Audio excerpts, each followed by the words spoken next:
Hey FC, in this video I'm going to try to demonstrate how infrared radiation transfers heat energy to the load during vaporization. For this experiment I'll be using a FlashVape. The FlashVape is a battery-powered open-loop vaporizer that's heated by a fine mesh screen similar to the launch box. The screen heats up very quickly, as you can see in this thermal image video, and can reach temperatures in excess of 400 degrees Fahrenheit in a matter of seconds with the standard battery and over 500 degrees Fahrenheit with the S2 battery. So first, let's take a look at the FlashVape in standard mode, where we use a 3.2 volt battery with the load sitting directly on the heating element. As you see, vapor is produced almost instantly in this configuration. Some would speculate that this is true conduction at work, but is it really? Let's find out.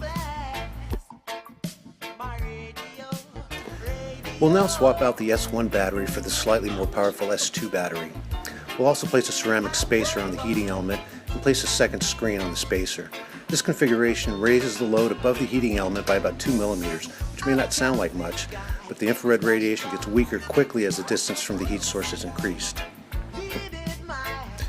As you can see, the vapor is forming a little more slowly than in the standard mode, but forming nonetheless, even though there's no contact between the load and the heater, which eliminates conduction.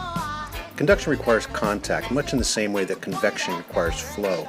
So with no conduction and no forced convection, since there's no draw occurring, you're seeing the power of infrared radiation and its ability to transfer thermal energy all by itself.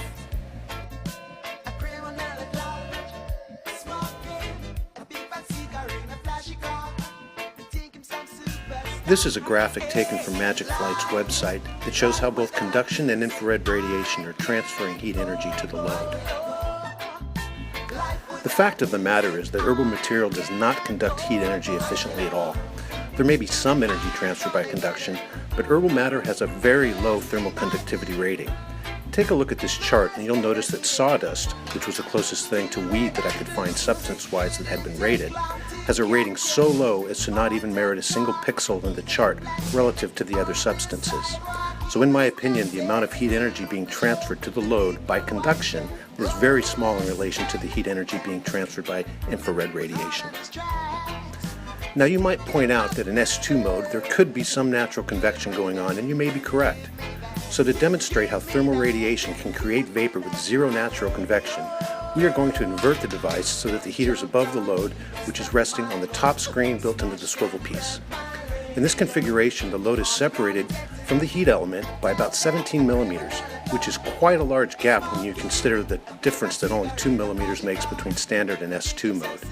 But even with such a large gap, we still get vapor to form in what I call heat lamp mode via thermal radiation. I hope that this demonstration has been helpful for some to better understand what thermal radiation really is and the role it plays in the vaporization process. Cheers.